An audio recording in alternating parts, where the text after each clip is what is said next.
BBAలో university second rank, third rank సాధించడం sun international విద్యార్థులకే సాధ్యం. ఒక బ్యాంక్ పెడదాం. 2 రూపాయలు, 3 రూపాయలు, 3 రూపీస్, 2 రూపీస్ వడ్డీ ఇస్తామని చెబుదాం. కాయ కష్టం చేసుకునే వాళ్ళందరూ డబ్బు తీసుకొచ్చి మన బ్యాంక్ లో వేస్తారు. మనం 4 రూపీస్, 5 రూపీస్, 6 రూపీస్, 7 రూపీస్ కి వడ్డీకి ఇస్తాం. ఎక్కువ డబ్బు సంపాదిస్తాం. అబ్బా, నా బుర్ర నిండా ఐడియాసే పురుగుల్లా దొల్చేస్తున్నాయి. ఎక్కువగా చెప్పలేను గాని మీరు చేరతారా లేదా? చేరతాం. కానీ ఏమిటి, ఏం చేయమంటావు? మన ముగ్గురం బ్యాంకులో భాగస్తులు. ఈడు పెట్టుబడి డబ్బు, ఎందుకంటే వీడికి బుర్ర లేదు. ఈడు పెట్టుబడి చాకిరి, ఎందుకంటే వీడికి డబ్బు బుర్ర లేదు. నా పెట్టుబడి తెలివి, ఎందుకంటే నా దగ్గర డబ్బు లేదు. అయితే వచ్చే లాభాల్లో నాకు 3 వంతులు కావాలి. తీసుకో. మిగతా వాటాలో మా ఇద్దరికి చెడు సగం. ఏంటి, నీకు నాకు సమానమా? ఎందుకయ్యా, నీకు పెళ్లి లేదు, ఏమీ లేదు, బ్రహ్మచారివి. ఎప్పుడు ఇలాగే ఉంటామంటే డబ్బు సంపాదించక పెళ్లి చేసుకుంటాం. పెళ్లి చేసుకునే నాటికి నెత్తి మీద వెంట్రుకలు, నోట్లో పళ్ళు వాక్ అని రాలిపోతాయా? నువ్వు అలాగే అనుకుంటూ ఉండు. లక్షలు సంపాదించి అందమైన పిల్లలు పెళ్లి చేసుకుంటా. చేసుకుంటావు, దాని మెళ్ళో తాళి కడతావు, దాన్ని తాడి తెస్తావు, అంతే. అది సరే, కానీ ఆ బ్యాంక్ వ్యాపారం మనకు తెలియదే. నాకు తెలియదే. మరి తెలియనప్పుడు ఇదంతా తేలికా? ఉంది, దానికి ఐడియా ఉంది. తెలిసిన వాడు ఒకడు ఉన్నాడు.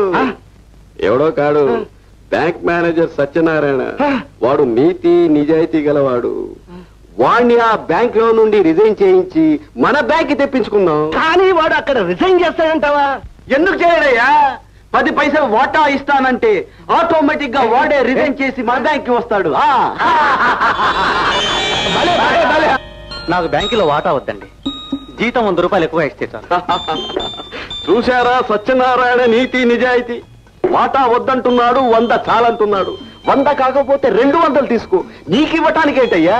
అయితే ఓ మంచి రోజు చూసి బ్యాంక్ ఓపెన్ చేయించేద్దాం. మా కొడుకు జాతకం బ్రహ్మాండంగా ఉంది, ఎప్పుడైనా ఓపెన్ చేయొచ్చు. ఏమంటారు? అలాగే.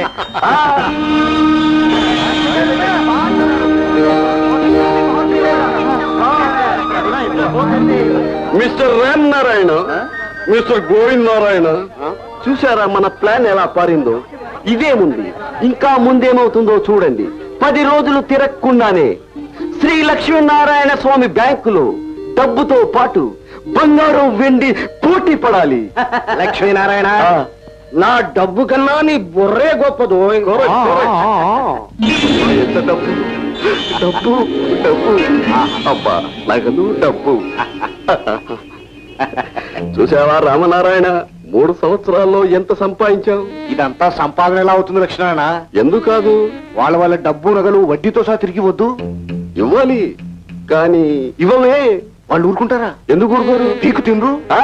మనం దొరికితే కదా ఈ డబ్బు తీసుకొని విదేశాలకు పారిపోతున్నాం. మరి ఆ గోవిందనారాయణ ఊరుకుంటాడా? అతను పెట్టుబడికి లాభాల్లో 3 వంతు కావాలంటున్నాడే. నా పెట్టుబడితో ప్లాన్ వేశాను వాడికి నామాలు పెట్టడానికి. ఎలాగనా? వాడు ఈ రోజే ఊరెళ్తున్నాడు, ఇంకా వారం రోజుల వరకు తిరిగి రాడు. ఈలోగా ఈ డబ్బు తీసుకుని మనం హైదరాబాద్ కు పారిపోతున్నాం. నువ్వు హైదరాబాద్ వాడుకో, నేను కలకత్తా వెళ్తాను. అలాగా, సరే. నేను నా కొడుకుని పెళ్ళాలి అడ్వాన్స్డ్ గా హైదరాబాద్ కు పంపిస్తాను. రేపు ఈ సంగతి చూద్దాం. జయా, జయా, ఏం చేస్తున్నావే? ఇదిగో వస్తున్నానండి. ఇదిగో ప్లేన్ టికెట్, సామాన్లు వెంటనే సర్ది. ఎక్కడికండి? నువ్వు, అబ్బాయి, మన రంగన్న ముగ్గురు వెంటనే హైదరాబాద్ వెళ్ళిపోండి. నేను తర్వాత వస్తాను.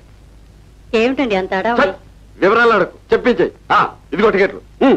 ఏమండి, నేను గమనిస్తూనే ఉన్నాను, మీ ఆలోచనలేమీ బాగాలేవు. అన్యాయంగా గడించిన సొమ్ము నిలవదండి. నీ పురాణం తర్వాత, ముందు మూట అమ్ములాకట్టు. అన్నట్టు అబ్బాయి? అది కాదండి. అబ్బాయి రా, సత్యనారాయణ గారి పిల్లలతో ఆడుకోవడానికి వెళ్ళాడు. వెళ్ళి అర్జెంటుగా తీసుకురా. అరే నువ్వు కూడా వెళ్ళు. వెళ్ళవే. వదినా, వదినా, సీతమ్మ వదినా, ఇక్కడే నుంచున్నావే, లోపలికి రా వదినా. మా రాజారామేడి? ఇక్కడే ఎక్కడో మా శాంతితో ఆడుకుంటున్నాడు. అలాగా, రంగనా వెళ్ళి తీసుకురా. అలాగేనమ్మా.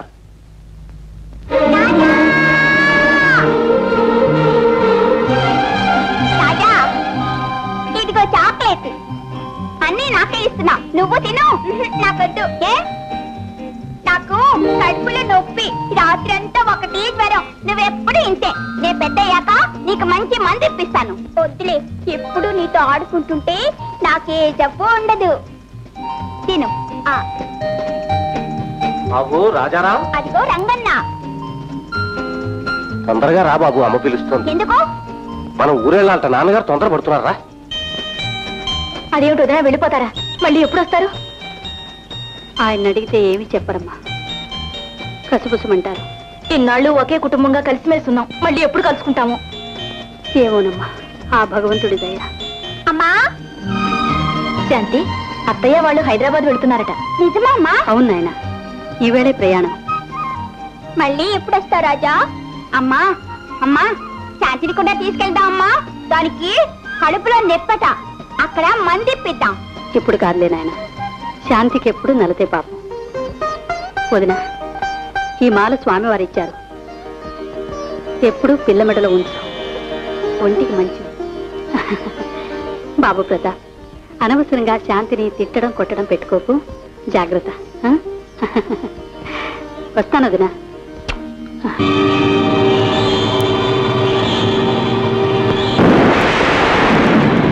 అమ్మా లక్ష్మి, నువ్వే ప్రపంచం.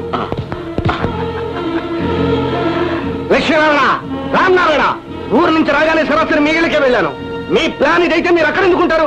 అందుకే నేను ఇక్కడికి వచ్చాను. వచ్చావు కదా, చూసావు కదా, అటు చూడు.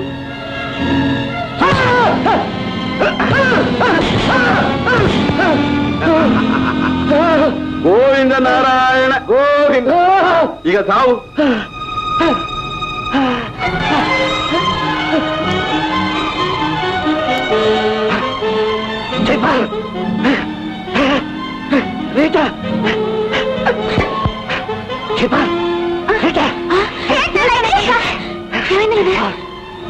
ఆ లక్ష్మీనారాయణ, రామనారాయణ నన్ను కొట్టి బ్యాంకులో డబ్బు నగలు దోచుకుపోయారు.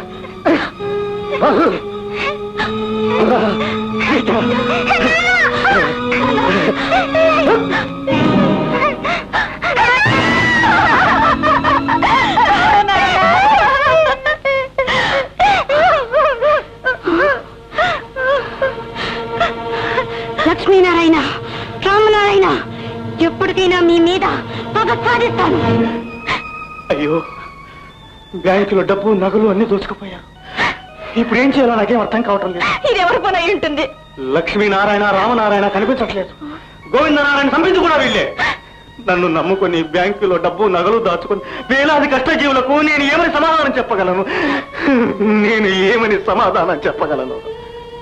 లక్ష్మీనారాయణ, ఒకే కుటుంబంగా బ్రతికి నమ్మించి ఎంత పని చేసిపోయావు. చివరకు నా ప్రాణాల మీదకే తీసుకొచ్చావు.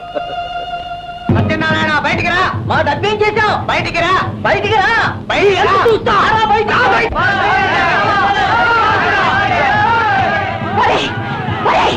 అది మా కష్టార్జితం. మా పిల్లలు కడుపులు కొట్టే నువ్వు ఏం బాగుపడతావు? అర్థం కూడా రా బయటికి, రా బయటికి.